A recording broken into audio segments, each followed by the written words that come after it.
Hi my dear students, मैं आप लोगों का इस रियल एक्सीलेंस के नए प्लेटफॉर्म पर हार्दिक स्वागत करता हूं। जैसा कि मैंने पिछले वीडियो में आपको बताया था क्लास 9th की कुछ बेसिक जानकारियां, तो वहां पर जो कुछ बाकी रह गई थी तो आज इस वीडियो लेक्चर में मैं आपको बताऊंगा। जैसा कि वहां तक मैंने बताया था कि सम विषम तक हो गया था और बचा क्या था आपका भाज्य और अभाज्य और सहभाज्य। तो आज हम देखेंगे भाज्य संख्या क्या होती है। तो भाज्य संख्याओं के बारे में थोड़ा सा पहले पढ़ लेते हैं। भाज्य संख्याएं ऐसी संख्याएं जो स्वयं और एक से छोड़कर किसी और भी संख्या से क्या हो जाए, विभाजित हो जाए, तो संख्या कहलाती है भाज्य संख्या। अर्थात ऐसी संख्याएं जिनका गुणनखंड दो संख्याओं के अतिरिक्त होता है, तो वो संख्याएं क्या कहलाती हैं, भाज्य। जैसे एग्जाम्पल के तौर पर हम देख लेते हैं, हमारा ये 4 है, फिर उसके बाद आपका 6 है। अब ये कैसे भाज्य हो गई ये भी हमको पता होना चाहिए। अगर हम इसका देखें, 4 का फैक्टर कितना आएगा,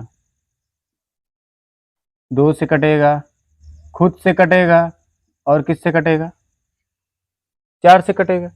तो 4 का जो फैक्टर आया वो दो संख्याओं से ज्यादा आया। और मैंने आपको जैसे कि परिभाषा में ही बता दिया था कि भाज्य संख्याएं वे संख्याएं होती हैं जिनका गुणनखंड दो संख्याओं से ज्यादा होता है।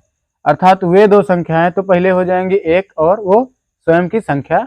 यदि उसके अलावा किसी संख्या से वो संख्या विभाजित हो रही है तो आपकी भाज्य संख्या कहलाती है।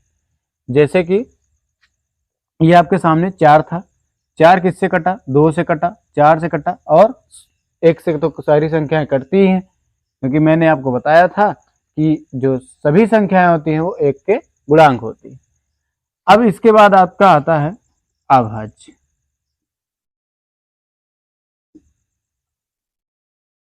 अभाज्य संख्या क्या होती है? अभाज्य संख्या ऐसी संख्या जो एक और स्वयं के अलावा किसी से विभाजित ना हो। ऐसी संख्या जो एक और स्वयं, मतलब कि एक और किससे, स्वयं को छोड़कर किसी और से ना कटे या किसी और से विभाजित ना हो, तो वो संख्या आपकी अभाज्य कहलाती है। जैसे हम एग्जाम्पल के तौर पे देख लेते हैं, उदाहरण के तौर पे, तो आपका होता है 3 और एक होता है कि 2। 2 भी आपका अभाज्य होता है। क्यों? क्योंकि जो 2 का फैक्टर होता है वो 1 होता है और ये खुद 2 होता है। मतलब 2 1 से कटेगा और खुद से कटेगा। यदि ये और किसी से कट जाता तो क्या बन जाता, भाज्य। जैसा मैंने पहले बताया, तो ये और किसी से कट नहीं रहा है, इसलिए क्या हो गया, अभाज्य। लेकिन ये दिखने में हमको एक सम संख्या लगती है, इसलिए इसका नाम हो जाता है सम अभाज्य संख्या। ये एक ऐसी संख्या है जो सम भी है, अभाज्य भी है, इसलिए इस संख्या का जो नाम होता है वो सम अभाज्य संख्या के नाम से जाना जाता है। और ले लेते हैं कुछ और एग्जांपल। जैसे 3 है, तो 3 का हम फैक्टर चेक करेंगे तो 3 1 से कटेगा और खुद से कटेगा, तो इसलिए क्या हो गया, अभाज्य हो गया। अब ऐसे बहुत सारी संख्याएं हैं, मतलब कि सीधी सी बात है, ऐसी संख्याएं जिनका फैक्टर केवल और केवल 2 होता है, मतलब वो एक स्वयं की संख्या और वो दूसरा जो होता है वो 1 होता है। यदि ये दो फैक्टर्स हो रहे हैं तो संख्या अभाज्य होती है। और यदि इनसे अलावा कोई और हो जाए, जैसे कि ये मान लीजिए कि एक संख्या मैंने ले लिया 8, इसका फैक्टर मैं चेक कर रहा हूं, 1 से कटेगा, 2 से कटेगा, 4 से कटेगा और स्वयं 8 से कटेगा। 1 से कटा, स्वयं से कटा, लेकिन और भी दो संख्याओं से कट गया, इसलिए क्या हो गया, भाज्य हो गया। ठीक, तो ये हो गया आपका भाज्य तथा अभाज्य। तो भाज्य को थोड़ा सा फिर से देख लेते हैं। ऐसी संख्याएं जो एक और स्वयं को छोड़कर किसी और संख्या से विभाजित हो जाता है तो वो भाज्य होता है, अर्थात जिनका फैक्टर 2 हो। और अभाज्य क्या होता है? ऐसी संख्या जो केवल और केवल एक और स्वयं से ही पूर्णतः विभाजित होती हैं, वो आपकी अभाज्य कहलाती हैं। या हम इनको कह सकते हैं कि ऐसी संख्याएं जिनका केवल 2 गुणनखंड हो, वो क्या होते हैं? अभाज्य होते हैं। अब इसके बाद आपका आता है सह अभाज्य। सह अभाज्य क्या होता है? तो सह अभाज्य के बारे में थोड़ा सा जान लेते हैं। सह अभाज्य, पहली चीज तो इसकी एक विशेषता है कि ये जो संख्या होती है ये जोड़े में चलती है, मतलब कि पेयर में चलती है।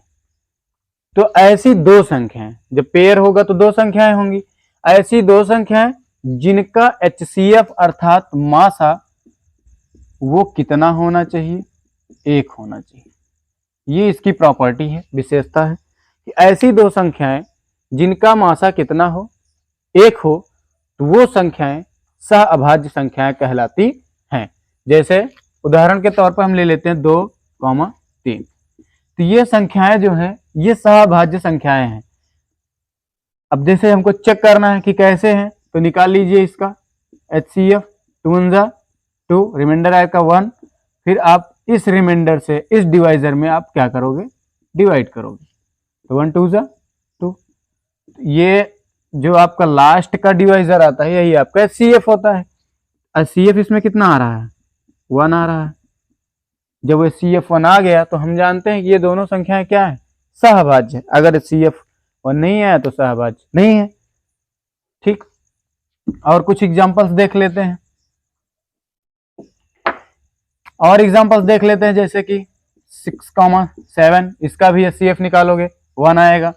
और दूसरा एग्जांपल देख लेते हैं 9, 11, इसका भी HCF आप देखेंगे तो 1 ही आएगा। तो ऐसी दो संख्याएं जिनका HCF अर्थात मासा जो होता है वो आपका कितना आना चाहिए? 1। तो वो दोनों संख्याएं क्या कहलाती हैं? सह अभाज्य संख्या कहलाती है। और इनकी सबसे बड़ी विशेषता क्या है? मासा 1 आना चाहिए और ये संख्याएं जोड़े में चलती है। अब इसके बाद आपका जो क्लास 9th का फर्स्ट चैप्टर है वो, उसको सॉल्व करने के लिए हमको कुछ और जानकारी होनी चाहिए। जैसे कि मैं आपको बता रहा हूं, हमारा आता है दशमलव प्रसार। क्या आता है? दशमलव प्रसार। दशमलव प्रसार क्या होता है? किसी भी संख्या, मतलब कोई ऐसी संख्या जो P/Q के रूप में लिखी गई हो, उसको यदि हम दशमलव में विभाजित कर रहे हैं तो उसका जो प्रसार होता है वही कहलाता है दशमलव प्रसार। अब ये कितने रूपों में हो सकता है? ये 2 रूपों में होता है। तो पहला रूप इसका क्या होता है? देख लेते हैं। ये कहलाता है शांत। क्या कहलाता है? शांत। तो हम पहले बना देते हैं पूरे स्ट्रक्चर इसका, उसके बाद आपको बताते हैं। और दूसरा क्या होता है? अशांत। इसको हम एक नाम से और जानते हैं जिसको बोलते हैं अनोसानी। फिर उसके बाद आपका आता है, इसके भी 2 पार्ट्स होते हैं। एक होता है अशांत आवर्ती और आपका दूसरा होता है अशांत अनावर्ती। अशांत अनावर्ती। अब ये जो अशांत आवर्ती है ये परिमेय होता है और जो अशांत अनावर्ती है ये आपका अपरिमेय होता है। ठीक, शांत भी आपका क्या होता है? परिमेय होता है। और इन दोनों का जो कॉम्बिनेशन रूप होता है ये आपका होता है वास्तविक संख्या। क्या होता है? वास्तविक संख्या या वास्तविक कहलाता है, रियल नंबर। अब थोड़ा सा इनको हम देख लेते हैं। मैंने आपको बताया दशमलव प्रसार क्या होता है। दशमलव प्रसार दो रूपों से हो सकता है। शांत क्या होता है, तो मैं आपको यहाँ पर समझा रहा हूँ उदाहरण के माध्यम से। मतलब कोई भी p बटे q के रूप की जो संख्या होती है, यदि उसको क्या कराया जाए, उसके हर से उसके अंश में भाग कराते हैं। यदि वो पूर्णतया कट जा रही है, दशमलव के बाद 2-3 अंकों तक जाकर के कट जाती है, जैसे आपका हो जाता है 4.235, इसका मान निश्चित है, इससे ज्यादा बढ़ नहीं रहा है, तो ये आपका क्या कहलाता है, शांत दशमलव प्रसार। और भी कुछ संख्याएं हो सकती हैं, जैसे 2.0214337, ये भी आपका क्या है, शांत दशमलव प्रसार है। क्यों? क्योंकि इसका और आगे मान नहीं बढ़ रहा है, ये निश्चित है, अब इससे ज्यादा ये बढ़ेगा नहीं। तो ये जो प्रसार होते हैं ये कहलाते हैं शांत दशमलव प्रसार। अब इसके बाद आपका आता है अशांत। अशांत क्या होता है? अशांत के नाम से ही जान रहा है, मतलब कि जो शांत ना हो। तो देख लेते हैं, इसका उदाहरण चेक कर लेते हैं अशांत का। अशांत जो आपका होता है, ये ऐसा दशमलव प्रसार होता है कि जिसका मान क्या होता है, बढ़ता रहता है। ठीक, तो वो दो रूपों से बढ़ सकता है। पहला रूप क्या होता है, अशांत आवर्ती, दूसरा रूप होता है आपका अशांत अनावर्ती। तो पहले तो हम चेक कर लेते हैं कि अशांत होता क्या है। अशांत का मतलब ये होता है कि कोई भी p बटे q की संख्या होती है, अर्थात परिमेय संख्या होती है, उसके हम हर से उसके अंश में जब भाग कराते हैं, तो भाग जो है हम दशमलव में लेकर जाते हैं, और दशमलव में तब तक लेकर जाते हैं कि देखते हैं करती है कि नहीं करती है। यदि वो कट गई दशमलव में जाने के पश्चात, तो क्या हो जाता है, शांत, क्योंकि उसका मान क्या हो गया, डेफिनिट हो गया। जब उसका मान इनडेफिनिट फॉर्म में बढ़ने लगता है, अर्थात क्या हो जाता है, अपरिमित रूप से ऐसे बढ़ता चला जाए, तो वो आपका क्या बन जाता है, अशांत दशमलव प्रसार। जैसे देख लीजिए उदाहरण के तौर पे 2.03456 से 6, फिर आपका ऐसे कुछ मतलब कि ऐसे बढ़ता चला जाए, लेकिन मान आए ना, देखो ऐसे बढ़ता चला जा रहा है। ठीक, ये डॉटेड है। अब इसमें दो प्रकार से, ये जो पहली चीज, ये क्या हो गया, क्या इसका मान निश्चित है, हमको पता है कहाँ तक जा रहा है। यदि यही हमको पता होता तो वो शांत हो जाता। तो इस प्रकार के जो दशमलव प्रसार होते हैं वो आपके होते हैं अशांत दशमलव प्रसार कहलाते हैं। दूसरा एग्जांपल देख लेते हैं, जैसे 0.0123424176 ऐसे मैं कह दूं डॉट डॉट डॉट की, और ऐसे बढ़ता चला जाएगा। चलिए और इसके कुछ एग्जांपल्स देख लेते हैं। 7.6535656565 डॉट डॉट डॉट डॉट। तो देखिएगा कुछ इसमें हमको दिख रहा है कि जो ये है इसका मान बढ़ता चला जा रहा है, इसका भी बढ़ता चला जा रहा है, इसका भी बढ़ता चला जा रहा है। लेकिन हम इसमें एक चीज ये पाए हैं कि लास्ट के दो अंकों को दोहरा रहा है।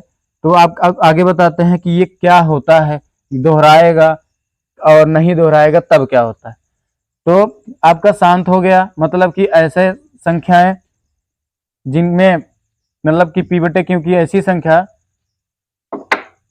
जिनका अगर हम जब दशमलव प्रसार निकालते हैं, यदि वो पूर्णतया विभाजित हो जाती है दशमलव के बाद, तो आपका शांत होता है, और पूर्णतः विभाजित नहीं होती तो आपका क्या बन जाता है, अशांत बन जाता है। अब इसके बाद आपका आता है अशांत आवर्ती। मतलब अशांत तो होगा, दशमलव प्रसार क्या होगा, अशांत रहेगा, लेकिन वो आपका होगा क्या कि आवर्ती होगा। आवर्ती का मतलब कि किसी भी संख्या या अंक को क्या करेगा, दोहराएगा। जैसे देख लेते हैं, तो भैया जगह ना होने के कारण हम आपको यहीं पर सारे उदाहरण बता दे रहे हैं, बस ध्यान पूर्वक देखते रहिएगा, बहुत अच्छे से समझ में आएगा। अशांत आवर्ती का मतलब क्या होता है कि संख्या तो अशांत तो होगी ही, क्योंकि आप कह रहे हो कि ये दोनों पार्ट्स किसके हैं, अशांत के हैं। चलिए अशांत तो हो गया। अब आवर्ती क्या होता है ये भी हम जान लेते हैं। जैसे कोई संख्या है p बटे q की, उसके हर से अंश में हम क्या करा रहे हैं, भाग करा रहे हैं, और वो कुछ संख्या मतलब कि कुछ भाग गया कुछ अंक तक, सपोज दैट ये इतना चला गया, उसके बाद क्या कर रहा है कि ऐसे दोहरा रहा है। आप कह रहे हो सर तो ये ऐसे दोहराते चला जा रहा है, तो हाँ दोहराते चला जा रहा है। आप इसको जैसे डॉट डॉट कर दिए, क्यों? क्योंकि इसका मान निश्चित नहीं है, बढ़ता ऐसे चला जा रहा है। चलिए ठीक है, निश्चित नहीं है, लेकिन हम इसको निश्चित बना सकते हैं। कैसे जानते हैं? जिस संख्या को दोहरा रहा है, अब वो एक भी संख्या हो सकती है, एक अंक हो सकता है, वो बड़ी संख्या भी हो सकती है। जैसे मैं आपको एक बढ़िया सा उदाहरण बता रहा हूँ, जो 1/17 है, ये 16 अंकों को दोहराता है। आप इसको चेक कर लीजिएगा, ये 16 अंकों को दोहराएगा, इसलिए इसका जो दशमलव प्रसार होता है वो अशांत आवर्ती होता है। तो देखेंगे अब यहाँ पर किसको दोहरा रहा है, 7 5 7 5, तो हम इसको क्या कर सकते हैं, ऐसे लगा दिए इसके ऊपर बार। तो ये बार ये प्रदर्शित करता है कि ये जो संख्या है ये बार बार अपने ही मान को क्या कर रही है, दोहरा रही, मतलब कि बार बार यहाँ पर 7 5 7 5 7 5 आता रहेगा, और कहाँ तक आता रहेगा कोई इसका पता नहीं है, क्योंकि आप क्या कह रहे हो कि अशांत का मतलब जिसका मान निश्चित ना हो। लेकिन जैसे बार लगा दिए, तो बार लगाने से आप दिखा रहे हो कि इतनी ही संख्या है, संख्या का मान निश्चित हो गया। और जब संख्या का मान निश्चित हो जाता है तो उसको हम p/q के रूप में लिख सकते हैं, इसलिए ये क्या बन जाता है, आपका परिमेय बन जाता है। ठीक, अब आता है कि अशांत अनावर्ती। तो भैया यहाँ पर हमने आपको एक उदाहरण बताया है जिसमें दो संख्या को दोहराया है, तो ये एक अंक को भी दोहरा सकता है, बहुत बड़ी संख्या को भी दोहरा सकता है। तो आगे देखेंगे जब हम आपको सॉल्व करवाएंगे चैप्टर, तो उसमें मिलेगा आपको। तो देखिएगा अब आपका आता है अशांत अनावर्ती। अशांत अनावर्ती का मतलब ऐसे दशमलव प्रसार, ऐसे दशमलव प्रसार जिसमें जो संख्या का मान होता है वो दशमलव में जाने के पश्चात वो क्या करता है कि अपने अंकों को दोहराता नहीं है और उसका मान अपरिमित रूप से बढ़ता चला जाता है। जैसे देखेंगे, इसका भी उदाहरण हम कुछ देख लेते हैं। इसका उदाहरण देखते हैं तो कुछ ऐसा इसका उदाहरण आपको मिल जाएगा।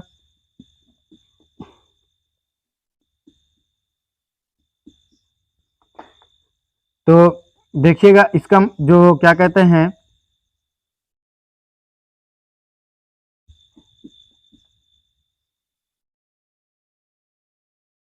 ऐसे इसका मान क्या हो रहा है, बढ़ता चला जा रहा है।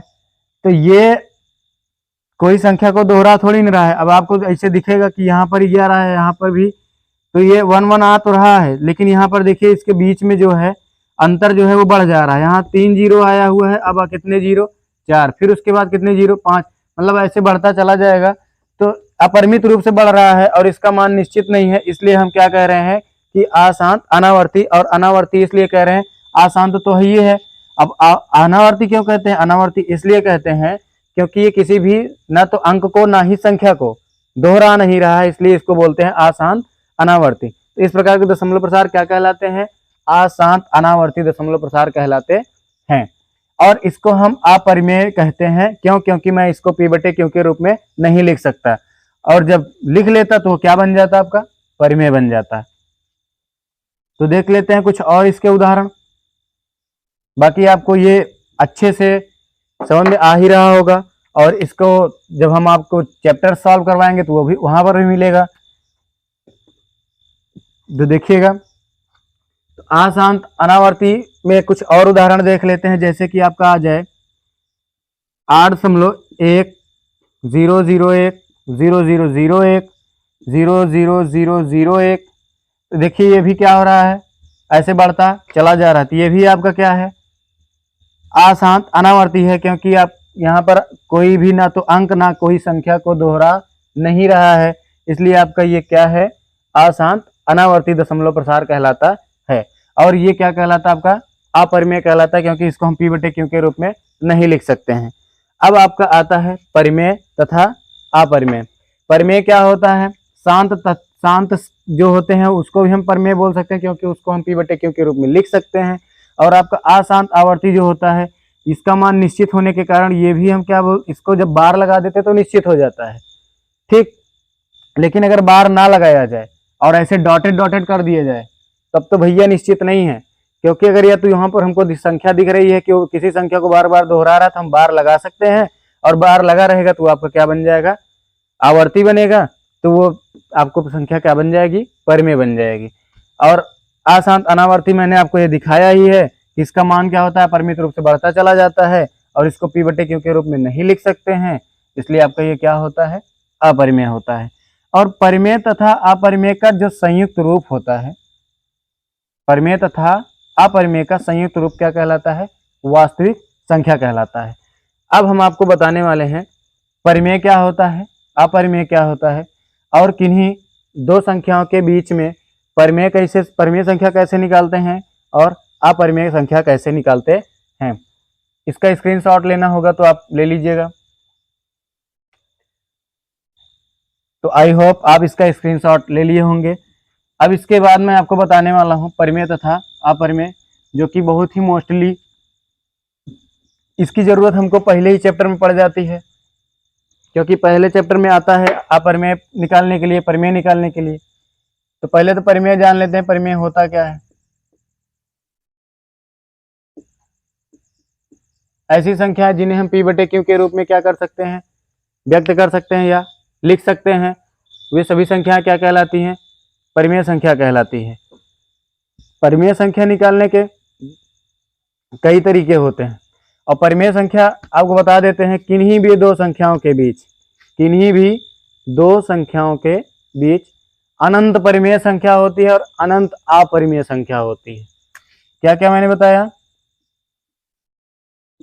किन्हीं भी दो संख्याओं के बीच, सपोज दैट आपको दे दिया जाए 2 और दे दिया जाए 3, कहा जाए कि इनके बीच में तो कुछ दिख नहीं रहा है, लेकिन जानते हैं भैया इनके बीच में आपको अनंत परिमेय संख्या और अनंत अपरिमेय संख्या मिलेगी। ठीक, तो मैं आपको निकालना बताऊंगा, तो देखते हैं कैसे निकालते हैं। तो मैंने आपको क्या कहा कि परिमेय संख्या क्या होती है? परिमेय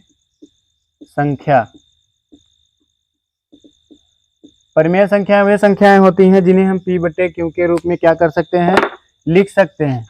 क्या मैंने कहा? p बटे q के रूप में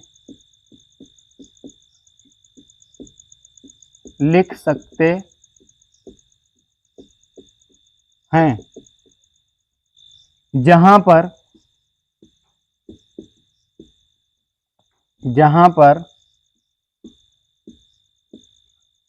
q does not equal to 0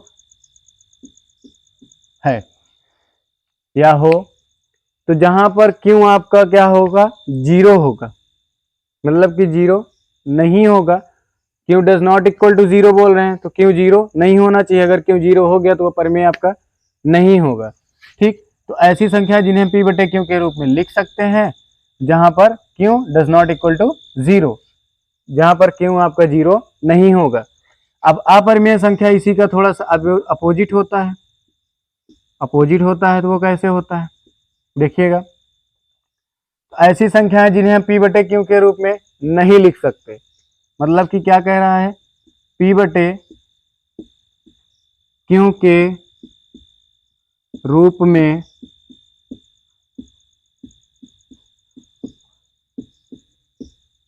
नहीं लिख सकते हैं, क्या कहलाता है? अपरिमेय संख्या कहलाता है। जहां पर q बराबर 0 हो, ये देखो भैया यह 0 है। अब कह रहे हैं कि जहां पर अगर q बराबर 0 हो गया तब आपका क्या हो जाएगा? अपरिमेय संख्या।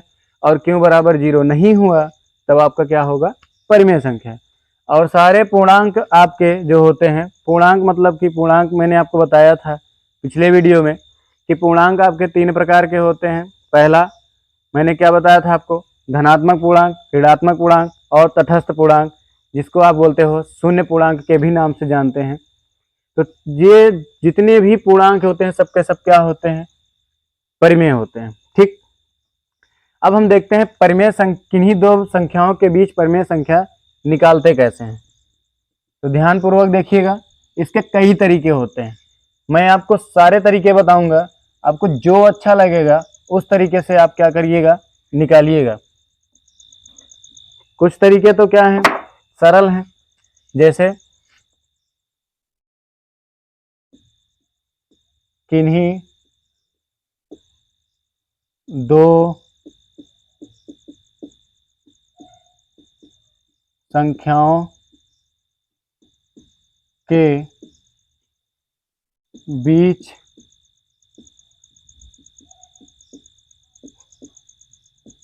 परिमेय संख्या निकालना।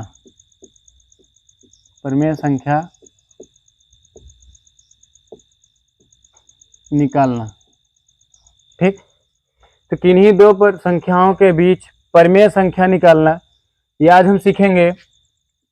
तो पहला तरीका क्या होता है? पहला तरीका होता है n+1 से हम निकाल सकते हैं, और दूसरा तरीका हमारे पास है a+b/2 से निकाल सकते हैं, और जो हमारा तीसरा तरीका होता है ये आपका होता है a+b-a/n+1।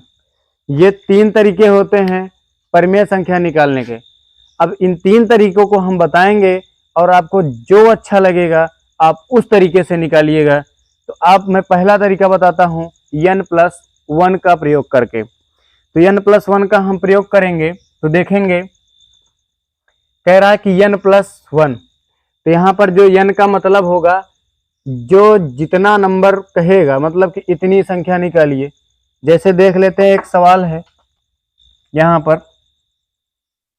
क्वेश्चन क्या है कि 2 और 3 के बीच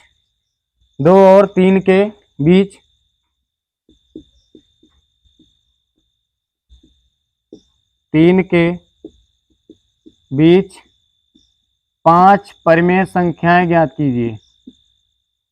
5 परिमेय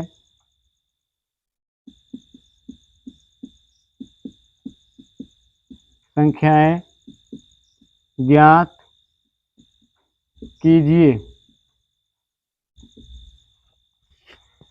अब इसमें देखेंगे कि 2 और 3 के बीच हमको क्या